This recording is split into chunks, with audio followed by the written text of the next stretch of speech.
이제 여기서 분명히 안 끝나거든요. 계속 터져요, 이 사건. 다른 빌라 황제, 빌라 삼황 오제가 나올 수도 있어요. 정말.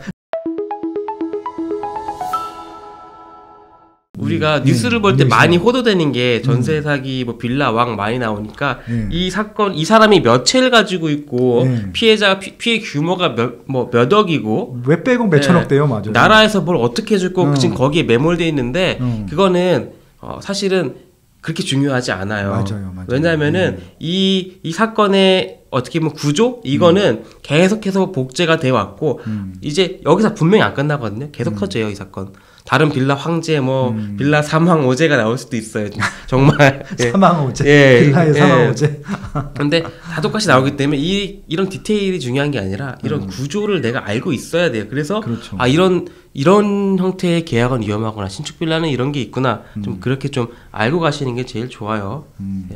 공부는 해야겠네요.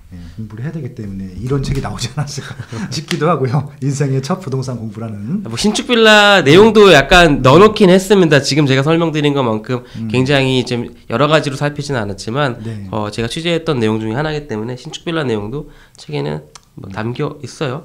근데 좀 한편으로는 이제 아까도 말씀드린 것처럼 이런 사건들이 안타깝지만 새로운 유형도 아니고 새로운 사건도 아니고 앞으로도 이제 나올 거긴 한데 과거에도 이제 없진 않았어요. 근데 만약에 지금 이런 역대급이라고 하는 전세난 그리고 약간 장관님의 어떤 이제 다음을 생각하셔야 되는 그런 부분들까지 고려된 게 아니라면은 과연 이렇게나 우리가 다 알 수 있을 만큼 이 사건들이 이제 이슈가 됐을까라는 약간의 좀 그런 씁쓸한 느낌은 있어요. 왜냐하면 저는 기존에 이런 사건들을 취재해서 막 보도를 했었는데 그때 굉장한 무기력감을 느꼈었거든요. 내가 이렇게 한다고 해서 바뀌는 게 구제되는 게 아무것도 없구나 라는 그런 이제 느낌이 있었는데 지금은 또 오히려 이제 우리가 빨리 빌라왕들을 잡아가지고 저기 길거리 효수하자 약간 이게 돼버리니까 뭔가 좀 약간 소위 말하는 현타가 오기도 했습니다. 그때도 사실 이런 사람들 잡을 수 있었거든요. 그렇죠. 여기서 지금 이렇게 거국적으로 빌라 왕들을 잡잖아요. 그러면 요 다음 텀에서는 더 교묘해지고 그렇죠. 더 발전해서 파생하는 형태로 갈 겁니다. 분명히. 항상 그렇죠. 근데 아파트 쪽에서 또 나올 수도 있어요. 왜냐면 또 미분양 쌓이게 되면 또 마찬가지인 거 아니에요. 그렇죠. 전세가율 아파트들도 전세가율이 90% 넘는 것들 분명히 나올 텐데 비슷한 또 건수가 나올 수도 있겠다는 생각이 들기도 해서 또 아파트라고 무조건 또 안전한 거 아닙니다. 그것도 공부하셔야 될 것 같고 기본적으로 흔들리지 않기 위해서는 그 기준이 되는 기본을 좀 아는 것이 중요하다. 공부하자라는 좀 말씀을 드려보도록 하겠습니다. 일단 올해 이제 굉장히 이제 정권도 바뀌고 정책들도 이제 완전히 180도 바뀌는 경우도 많고 그랬는데 기자님 생각하시기에 지금 부동산 시장의 좀 거래량이 침체되고 가격이 하락하고 가장 큰 이유가 뭐라고 생각하세요? 가장 대표적인 게 금리의 영향이 크지 않았나라고 봐요. 물론 거래 측면에서는 그동안 강화됐던 세금 또 혹은 이제 유동성을 끌어올고 싶다 그런 문제도 있었는데 금리에서 이제 이번 장에서 우리가 기존과는 다르게 뭘 본 것 같냐면은 그동안은 이제 매매가 안 되면은 매매 가격이 떨어지더라도 전세 가격이 좀 이 매매 가격을 받쳐줄 수 있다라는 걸 우리가 계속해서 확인해 왔고 집값이 떨어질 때는 전세 가격이 오른 현상들을 많이 봤었는데 그 전세 가격을 움직이는 건 사실 수급이었단 말이죠. 공급의 측면에서는 아파트 준공이 저게 있지만 수요의 측면에서 봤을 때는 이 전세 대출이 너무 많이 풀려 있다 보니까 수요자들이 금리 변동에 취약해졌어요. 맞아요. 이거 집을 사는 사람들의 주담대 금리 문제가 아니라 그 집에 들어와 살아야 할 임차인들이 금리 변동에 되게 취약해진 경향이 있어서 그래서 예상하지 못한 수준으로 전세 가격이 떨어지고 그래서 좀 매매 가격도 예상보다 더 가파른 기울기로 떨어지고 약간 그런 현상들이 나타난 게 아닌가 싶어요. 요약하자면 전세가 준공량뿐만이 아니라 금리와도 같이 움직이더라. 그게 이번 시장에 특히 이제 연말 들어서 또 확인이 좀 되고 있지 않나라는 생각을 좀 해봐요. 그리고 또 이제 이거는 이제 수요자 입장인데 지금 솔직히 정부에서는 제 뉘앙스상 소비자들을 걱정하는 것들보다는 기업체를 걱정하는 제가 뉘앙스를 좀 많이 봤거든요. 정책 그렇죠. 완화도 이제 어떻게 보면 PF가 안 되고 부도가 나는 기업들이 많이 보일 것 같아서 그 기업체들 현황 좀 또 취재해 보신 것도 있으신가요? 어떤가요? 근데 다들 요즘 사실은 뭐 괜찮다고 말씀하시지만 보도되는 거 그냥 그 자체를 보시면 될 것 같아요. 왜냐하면 이제 괜한 풍문이 될 수도 있는데 뭐 그렇죠. 어디가 어떻게 돈을 못 받았더라 어떻다더라 뭐 이런 얘기들이 굉장히 많거든요. 심지어 그게 이제 건설 사업의 구조가 이제 하청이 맞아요. 이렇게 오잖아요.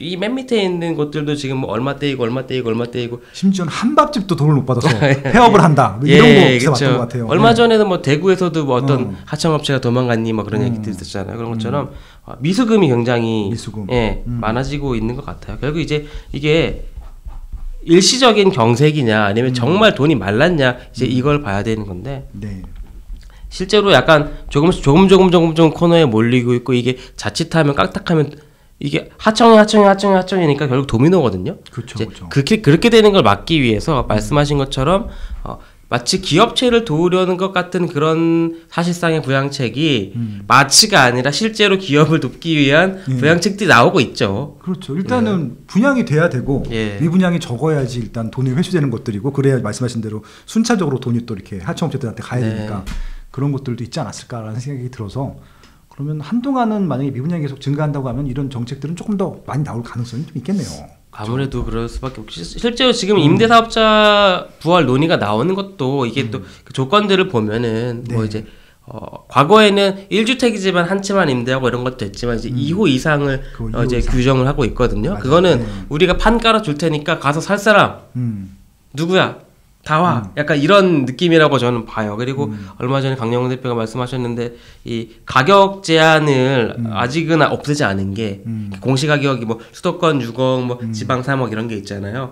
그걸 봤을 때는 물론 이제 수도권이 떨어져가지고 공시 6억 언더에 걸릴 수 있지만 일단은 지방부터 좀 가라. 약간 그런 느낌이 좀 들죠. 그렇죠. 세금 풀어주는 문제는 사실 국회를 거쳐야 되는 부분이기 때문에 이게 뭐 지금의 구조적으로는 단기적으로 중과가 없어지긴 힘든데 근데 문제는 이제 이게 있어요. 중과세율이라는 건 취득세든 양도세든 결국에는 조정대상 지역하고 엮여 있잖아요. 그렇죠. 조정대상 지역이 없으면 중과도 없는 거긴 해요. 규제지역 지정 여부는 이제 정부가 갖고 있으니까. 그렇죠. 그건 행정부에서 할 수 있으니까. 그러니까 사실상 중과가 제도상으로는 남아 있지만 문서에는 남아 있지만 중과가 사실상 되지 않는 시절이 아마 굉장히 빠르게 올 느낌이죠. 지금 보면은. 당장 1월달에 이제 그 주택심의위원회 열리게 되면 규제적으로 더 풀겠다고 하잖아요. 그 자체도 이제 서울도 풀겠다고 하는 것처럼 들리는데 그렇게 되면 서울도 이제 2주택이 될 수 있는 여지를 제공해 주는 거잖아요. 물론 뭐 약간 프리미어리그는 남기겠지만. 그렇죠. 뭐 강남은 뭐 그렇겠죠. 뭐 이전에도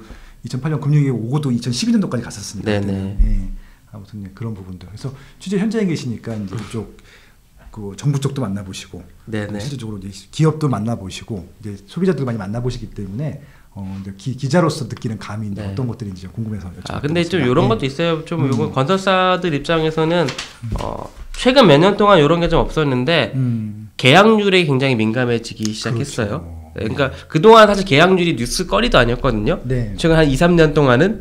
왜냐면 분양하면은 경쟁률 뭐 서울이면 100대 1 그냥 기본 깔고 가고 완판이죠. 완판은 뉴스도 아니에요. 그렇죠. 약간 이런 시절이었지만 이제는 계약률이 몇 %냐가 이제 홍보를 해야 되는 이제 홍보들 입장에서 홍보를 해야 되는 그런 상황이 됐고 그게 좀 약간 너무 떨어졌을 때에 이 하이에나처럼 달려들 이 상황을 굉장히 염려하고 있는. 그러니까 그게 또 이제 그 어떻게 보면 이제 악순환인데 그냥 냅두면은 시간이 해결해 주는데 또 와서 또 계약률 그렇게 안 됐다 안 좋다 또 뭐 기사들이 막 부끄러우니까 더 안 좋아지는 케이스가 생기는 경우도 있어요. 왜냐면 일반인들이 그걸 잘 모르거든요. 이게 그냥 자기 주관대로 의사결정을 하면 되는데 이게 또 아시겠지만 기사만 보고 또 판단하시는 분들도 꽤 많아서. 그러니까 이게 과거에 시장이 침체했을 때도 이제 그런 결국 이제 부동산 시장은 분위기에 쓸려서 이 경향성이 굉장히 강한 것 같아요. 안 좋다더라 그러면 휙 되고 불 붙으면 또 확 붙고 이래서 과연 이번에 혹시 만약에 뭐 더 진다면 어디까지 갈 것이고 과연 정부의 정책은 어디까지 나올 것인가. 우리가 아는 부양책의 끝은 네. 양도세 면제였는데 그렇죠. 과연 그것까지 나올 것인가 아니면 그 전에 뭔가 이제 좀 그래도 탄탄하게 지지가 될 것인가 좀 그걸 봐야 될 것 같아요. 이거는 그냥 어차피 뭐 기자로서가 아니라 한번 네. 개인적으로 말씀해 주시면 좋을 것 같은데 영끌 오적들이 네. 나쁜 사람들인가요? 저는 이 질문을 사실 얼마 전에 그 강영 대표님 유튜브에서 안 그래도 저희가 이 얘기를 살짝 했었는데 했었어요? 이게 지금 너 때문에 우리가 뭐 너희가 집을 다 사게 했지 너 때문에 내가 집 사는데 어떻게 라고 말씀하시는 분들이 사실은 그 몇 년 전에 제가 부동산 시장 처음 이제 취재하던 17년 18년 그때에 정확히는 그 반대 사이드에 계시던 분들이에요. 이광수 애널 그리고 혹은 뭐 선대인 박사 이런 분들한테 네가 집 사지 말래며 어떻게 할 거야 약간 그렇게 비난하던 분들이거든요. 네. 예. 이게 우리가 수억 원 수십억짜리 집을 사면서 뭐 타인의 이런 판단을 믿고 내가 그 돈을 투여를 한다 이게 정말 말이 안 되거든요. 결국에는 나의 선택에 따른 어떤 그 책임을 남에게 전가시키는 저는 굉장히 비겁한 행위라고 보는데 아마 대부분은 집을 사지 않은 분들이실 거예요. 이거를 지금 가지고 뭐 이제 희롱하고 그러시는 분들은 네네. 그냥 이렇게 알려져 있고 부동산 시장이 마침 망가지고 있기 때문에 그렇게 해서 어떻게 보면 이제 소위 영끌하신 분들을 놀리기 위해서 또 이걸 더 재확산하는 경향이 굉장히 많다고 보고 있어요. 알겠습니다. 시대의 한 단면인 것 같아요. 이거는. 네. 아무튼 뭐 그냥 우픈 현실인 것 같기도 하고 지금 말씀하신 부분이 저도 정확히 그냥 똑같이 의견을 갖고 있고요. 그냥 공감하는 부분이어서 말씀을 드렸고요. 2023년도는 네. 좀 2022년도랑 좀 다를 거라고 생각하세요? 아니면 좀 유지가 될 거라고 생각하세요? 그건 사실 뭐 제가 전망하는 사람이 그렇죠. 아니기 저도 때문에 뭐 그렇게 뭐 알 전망하지는 수는 않습니다. 없는데 예. 아까 전에 말씀드렸듯이 뭔가 부동산 시장이 되게 그 이렇게 우르르 쏠리는 그런 경향을 계속 보이기 때문에 이게 만약 반등한 시점이 언제가 될지는 모르겠지만 23년 적어도 초까지는 되게 이렇게 비슷한 분위기가 이어지지 않을까라고 생각을 해요. 사실 그 측면에서 22년 말에 있었던 둔촌주공의 청약이 어떻게 보면 분수령으로 좀 많이 작용을 한 게 안타까운 측면도 있어요. 그러니까 왜냐하면 조합원들의 입장에서 보면은 호 시절을 다 놓치기도 했었고, 진짜 좀 안타깝긴 하죠. 예. 또 부동산 시장의 측면에서 보면은 쟤는 왜 하필 지금 분양을 해가지고 안 그래도 지금 불이 붙고 있는데 거기 기름을 약간 이런 게 된 측면도 사실 있거든요. 특히 분양의 측면에서는. 네. 예. 그래서 어떤 이벤트들이 중요할 것 같아요. 중간중간 어떤 이벤트들이 또 있을지. 근데 금리 같은 경우에는 예전에 노무라 증권 리포트 나왔지만 결국에는 노무라가 보기에는 23년 하반기에는 한국이 역으로 금리를 이제 인하하지 않을까라는 리포트가 한번 있었거든요. 네. 그런 측면에서 보면 아까 전에 말씀드렸던 이제 그 금리랑 어떻게 보면 이제 금리 영향을 심하게 받는 전세 가격이 또 어떻게 움직일지 그런 것도 보는 것도 관전 포인트가 되지 않을까 싶네요.